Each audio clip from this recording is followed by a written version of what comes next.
So in the last segment, I talked a bit about how the United States gets involved in a war with Spain in 1898, a war that will leave the United States at the end of that war as an imperial power with territories spread worldwide. In terms of the war itself, however, the United States was ill prepared, other than its Navy perhaps, to engage with Spain. The regular army consisted of about 28,000 soldiers. Spain had, by alternate measurement, Spain had 130,000, and they had some 80,000 soldiers in Cuba. So you might think offhand that the United States is outclassed in terms of numerical advantage that Spain enjoys with 80,000 soldiers in Cuba itself.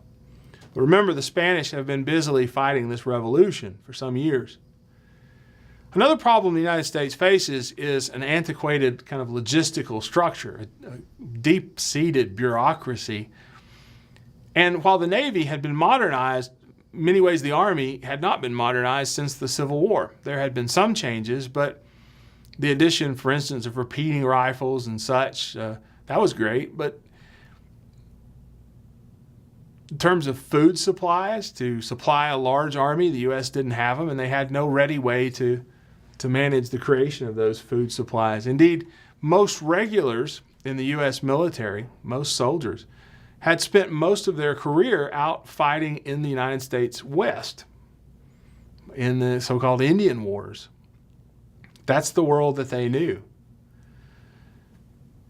To get ready then to go fight Spain, the call went out from the president for some 62,000 volunteers. And ultimately, they managed about 125,000 volunteers coming forward. Immediately, the U.S. military was swamped. With those numbers, the force grows vastly. Arguably, these new soldiers are going to have to be trained, fed, clothed, armed. They're going to have some military discipline inculcated. The regulars had repeating rifles. Volunteers received single-shot Springfields. The uniforms were wool. Canned rations included what the soldiers came to call embalmed beef. Much of the canned material was well out of date. There was a shortage of medicines.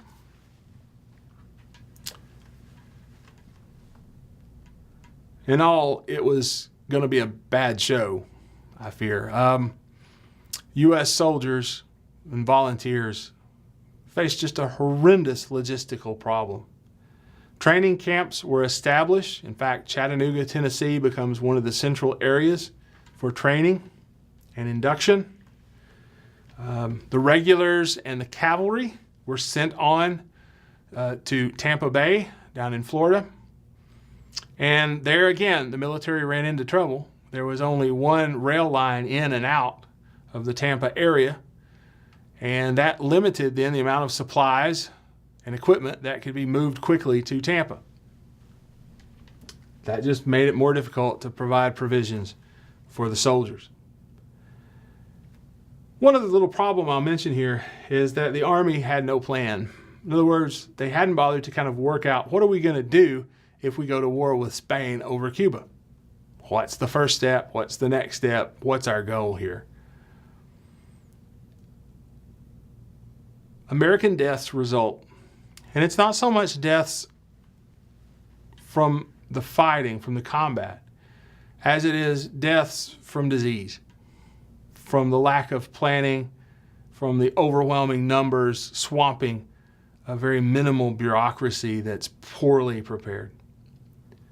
460 Americans, U.S. Soldiers will be killed during this war.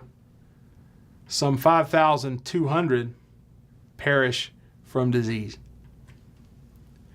In April of 1898, a Spanish fleet slips into Santiago Harbor, and 10 days later, they were bottled up by the American fleet. at this point virtually reducing the Spanish Navy to inactivity. In June of 1898, some 17,000 United States regulars and some volunteers left for Cuba from Tampa. It took 5 days to land these troops outside Santiago, Cuba. And that's without any Spanish resistance. It simply took 5 days to get everybody aboard ship to Cuba, and then 5 days to get them off the boats onto the beach.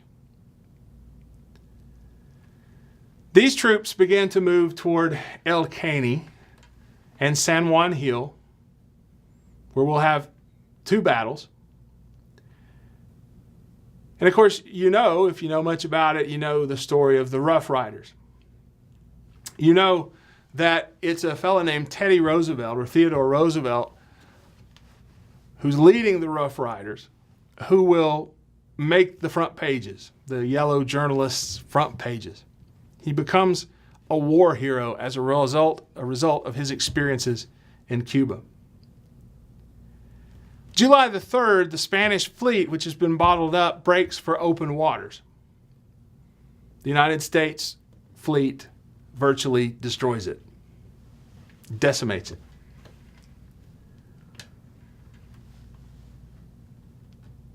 But the U.S. troops on the ground aren't making a whole lot of headway.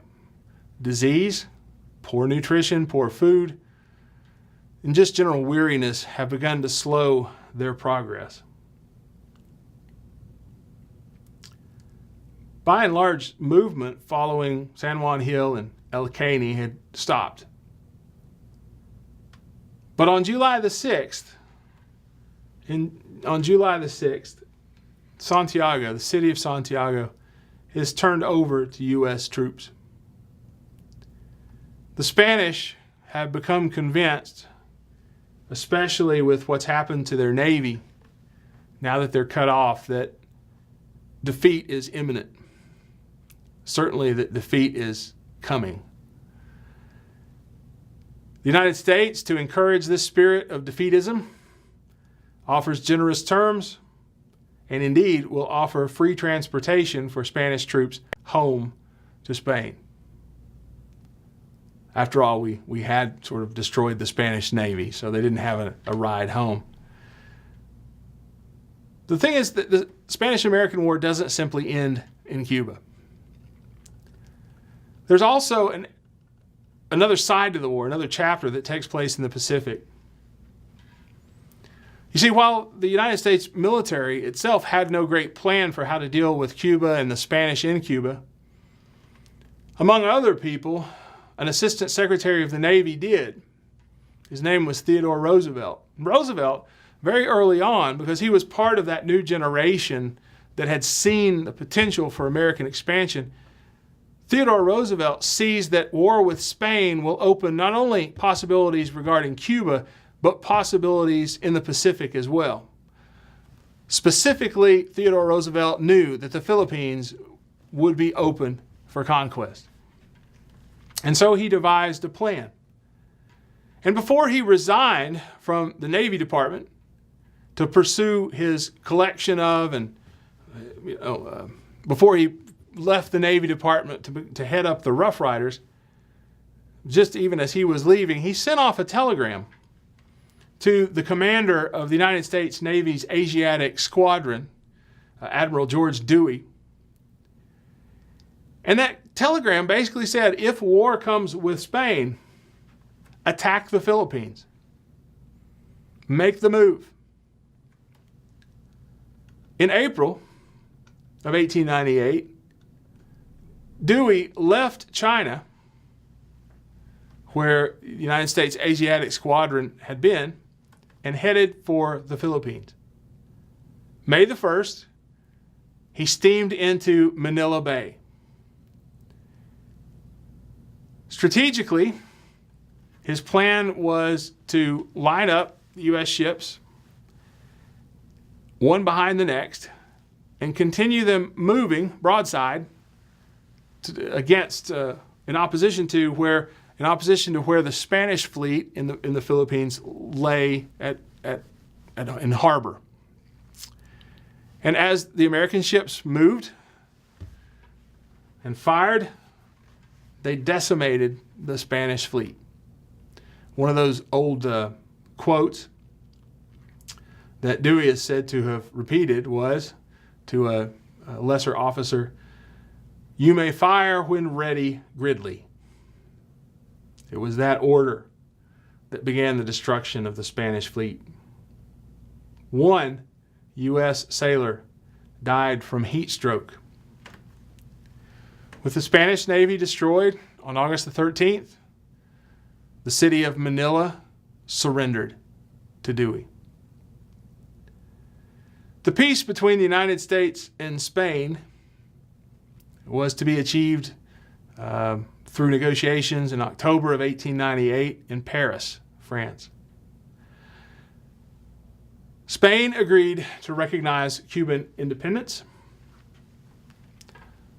The United States agreed to assume Cuban debt.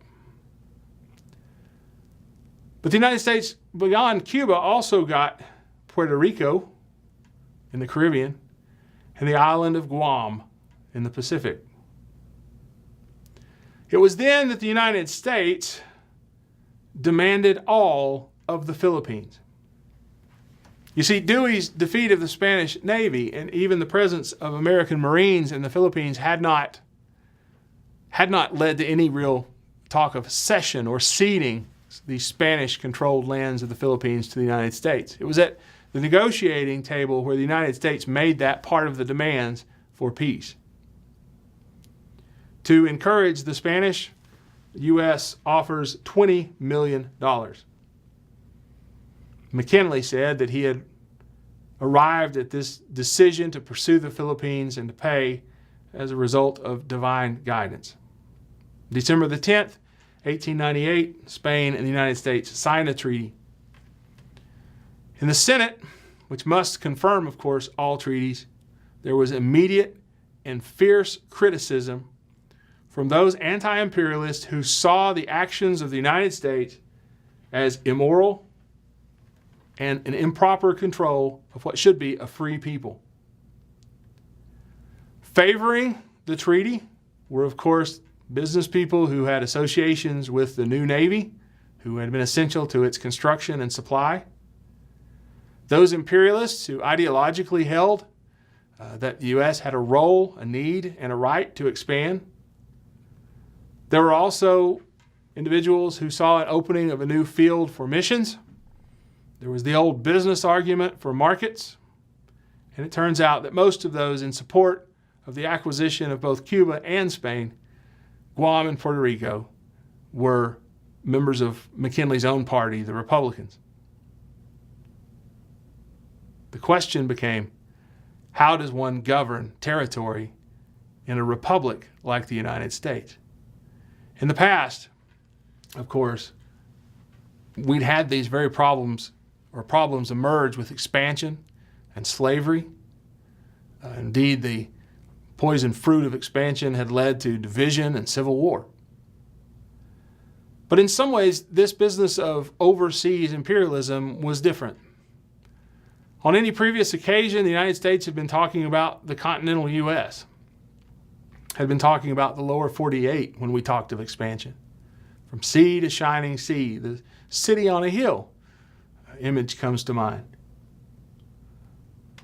But now we're talking about foreign peoples. We'd always dealt with Native Americans as the other, simply put, dependent, independent peoples in but not of the United States. Any notions of U.S. citizenship for Native peoples has been far more recent than the late 19th century. Now we're bringing into the United States control, into its sphere, individuals from very different cultures with racial and ethnic identities distinct from those that predominated in terms of power in the United States, culturally very different from that Anglo-Saxon notion that had been put forward. So there are some very severe questions to be asked about how one deals with these populations abroad.